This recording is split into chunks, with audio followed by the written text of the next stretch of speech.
Con el primer análisis de la tarde saludamos a Gonzalo Rengifo, director general de Pictet Asset Management para Iberia y LATAM. ¿Cómo va todo, Gonzalo? Muy buenas tardes. Muy buenas tardes. ¿Qué tal todos vosotros? Encantados. Por aquí muy bien, Gonzalo. ¿Cómo valoráis situación actual en los mercados? Cuéntanos.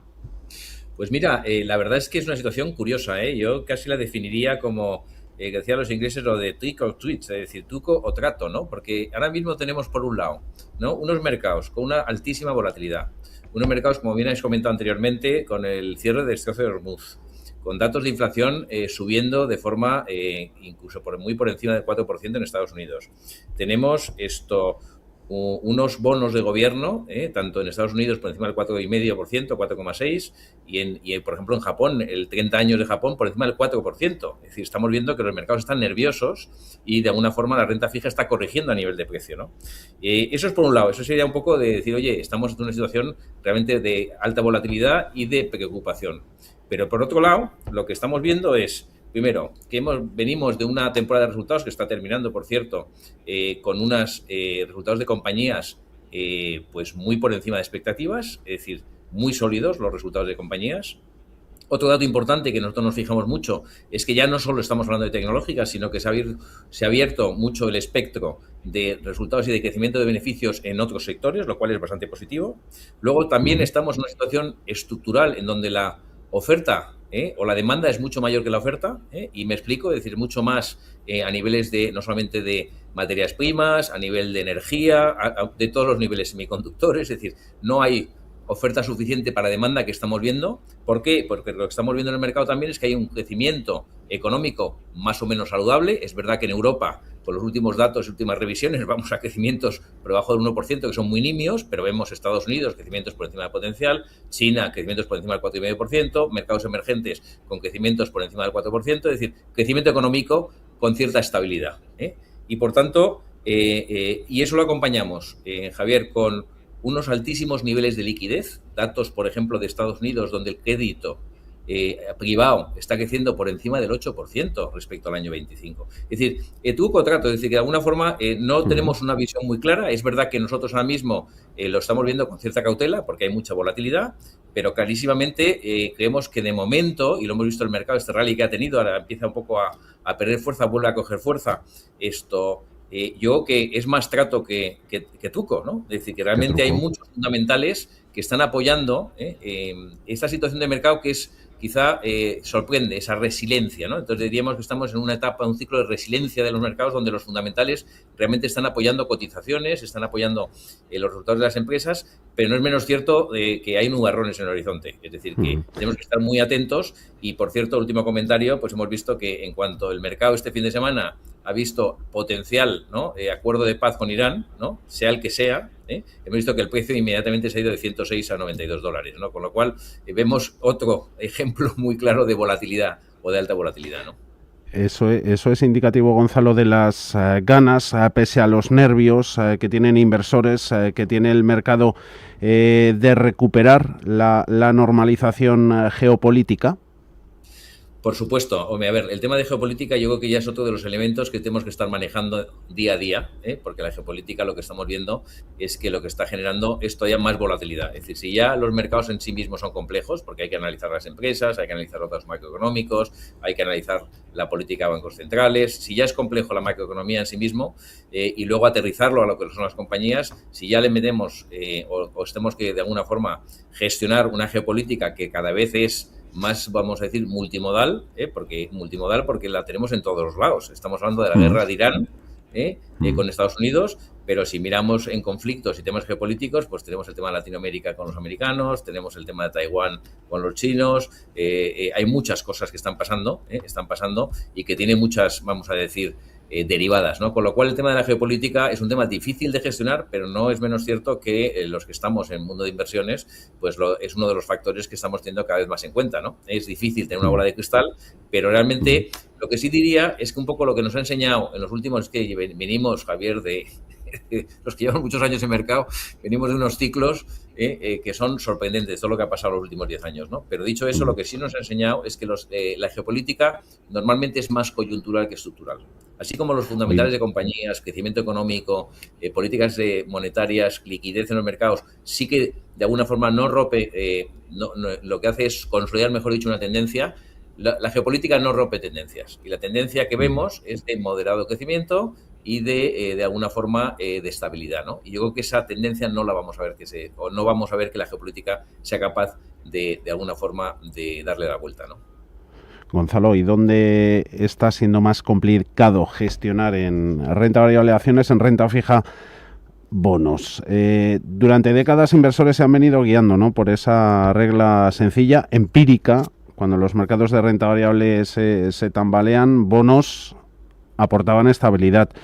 ¿Sigue siendo válida esa relación? Porque recientes movimientos, apuntabas, ¿no?, han servido para recordar de forma, puede que contundente, que se trata de algo condicional, no garantizado. Por supuesto. De hecho, me alegro que me hagas la pregunta, Javier, porque estamos en un régimen de correlaciones totalmente distinto. Estamos viendo que las correlaciones entre bonos y acciones siempre han funcionado muy bien, de forma negativa, es decir, lo que decías tú, cuando la renta variable corrige, los bonos protegen. Eso es en unos regímenes de inflación más o menos muy, vamos a decir, reducidos, por encima del 2, por debajo del 2%. Pero estamos entrando también en un ciclo donde la inflación va a ser alta, persistente, de una forma estructural. Y en esos regímenes, en donde tenemos saltos de volatilidad, de inflación, esa correlación se rompe, con lo cual ya no sirve el tema de este régimen de correlaciones tradicional. Tenemos que estar muy atentos porque en ciertos, vamos a decir, situaciones de mercado, las correlaciones negativas funcionan, pero estamos viendo que la correlación, lo hemos visto en el 22, por ejemplo, porque no es muy cercano, la correlación es muy positiva, ¿no? Con lo cual no protege y, por tanto, acuérdate del pánico en los mercados diciendo, oye, da igual donde estés, que aquí corrige todo. Por eso, el tema de diversificación, el tema de buscar otras fuentes no correlacionadas, pues es cada día más importante. Por eso el auge de los mercados privados, por ejemplo, el auge de todo lo que son estrategias de retorno absoluto que te permiten tener menor correlación con los activos tradicionales. Por eso, de alguna forma, un poco, vamos a decir, la ensalada o la combinación de activos a tener una cartera, pues debería ser cada día más diversificada por el entorno que estamos hablando, ¿no? En esa ensalada va a haber más ingredientes, ¿no? Con todas las OPVs que tenemos a la vista, grandes actores, las SpaceX, OpenAI, Anthropic, compañías, nos decían ayer, generacionales, que no aparecen con frecuencia y que inversores quieren tenerlas en cartera. ¿Crees que es probable que veamos ventas en otros valores tecnológicos para hacer hueco a estas compañías? Ya se vio con el estreno de Facebook, hoy Meta. ¿Se venderán otras tecnológicas en concreto para hacerlas espacio a las SpaceX y compañía en esas carteras?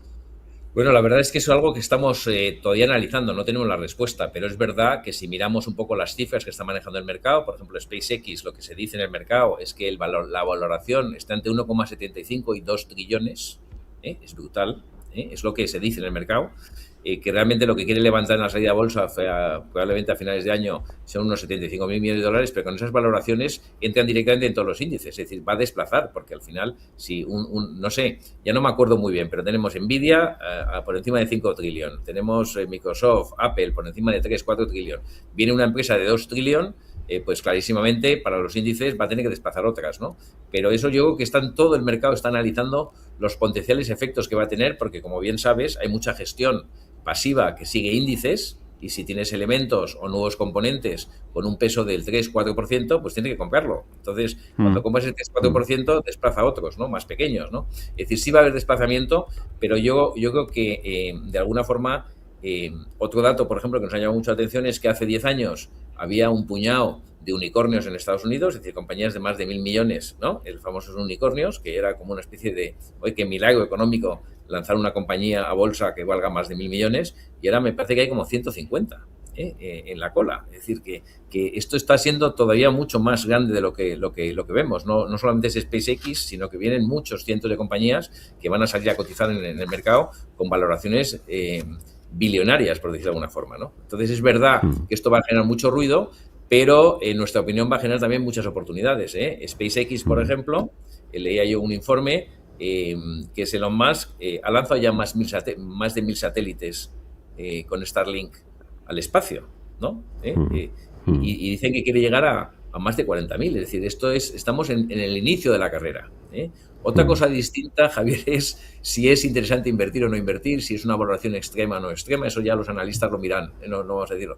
Pero es verdad que en oportunidades, en la parte de lo que se llama de la inteligencia espacial o el negocio espacial, pues yo creo que tiene mucho que decir. El otro día también leyendo un informe se hablaba que estaban pensando en poner data centers en órbita para que directamente se nutrieran de la energía del sol, ¿no? Es decir, que yo creo que esto va muy rápido, tendremos que ir digiriéndolo poco a poco, pero es verdad que son oportunidades de inversión y un poco esto va muy rápido, es muy disruptivo, ¿no? Con lo cual, gran oportunidad y también grandes preguntas, ¿no? Lo que va lento, Gonzalo, es el ritmo de recuperación de mercado de OPVs en Europa. El año pasado, poco más de 100 operaciones por valor de 16.100 millones de euros en su conjunto. Claro, esas cantidades que dan a años luz de lo que ofrece o aspiran a recaudar esas compañías americanas de las que hablábamos antes. Europa representó solo una décima parte de la captación mundial de fondos mediante OPV en 2025. Activos europeos, ¿cómo los consideráis en Pictet? Pues mira, yo te diría que Europa es más una historia de micro, es decir, de compañías, que de macro. Es decir, si miramos los datos de macro, y lo comentaba anteriormente, en las últimas revisiones de crecimiento económico, las más optimistas, mejor dicho, perdón, es un 0,9%. Ya no llegamos al 1%. Macroeconómicamente Europa, en ese sentido, vamos a decir, se le define muy bien como la vieja Europa. Es decir, macro no creo que nos dé ninguna alegría. Pero a nivel micro, lo que sí hay que decir es que hay compañías que son globales, compañías que funcionan muy bien, compañías que ganan mucho dinero y compañías que son líderes. Tenemos en semiconductores, tenemos algunas compañías que todo el mundo conoce que son muy interesantes. En construcción, infraestructuras, somos líderes mundiales. En tema de energía, también somos líderes mundiales en muchos temas de gestión de energía. Es decir, muchas industrias, sobre todo químicas, también. Es decir, que yo diría que Europa, para el inversor, es creemos que hay mucha oportunidad, sobre todo porque los precios están muy ajustados, es decir, no están tan caros como en otros mercados, a nivel de compañía. Entonces hay que ver Europa a nivel de una serie de sectores. No he comentado el sector defensa, que también estamos viendo mucho movimiento, pero yo creo que Europa sí tiene compañías muy buenas, tiene compañías líderes, también en el tema de lujo, que lo están haciendo muy bien y que en los resultados de este primer trimestre han sido excelentes, ¿no? Por lo cual, oye, yo creo que Europa, miremos con buenos ojos Europa, porque sigue habiendo muchas compañías. Pero a tu comentario de OPVs, a ver, seamos muy conscientes. Donde está el mercado es en Estados Unidos. En Estados Unidos es el 80%, capitaliza el 70% o el 68% de la capitalización mundial. Es decir, es otro mundo. No vamos a competir nunca con los americanos ahí. Ya. Pero también tengamos en cuenta que también hay un dato, y es que casi todo el dinero que compran las compañías americanas, casi el 30-40% somos europeos. Es decir, estamos mandando el dinero de ahorro europeo hacia Estados Unidos, ¿no? Y de ahí un poco la iniciativa esta de Bruselas, que quiere de alguna forma promocionar lo que es la inversión en Europa, ¿no? Pero es verdad que en Europa, por terminar, hay muy buenas oportunidades, hay muy buenas compañías, pero no nos fijemos en los datos macroeconómicos, porque son, quizá vamos a calificarlos de aburridos, ¿no? Ahí está el pero. Le damos el voto de confianza a Europa. Gonzalo Rengifo, director general de Pictet Asset Management para Iberia y LATAM. Un placer como siempre, Gonzalo. Gracias. Gracias a vosotros. Hasta luego. ¿Cómo abrieron bolsas americanas? Bueno, pues vuelve la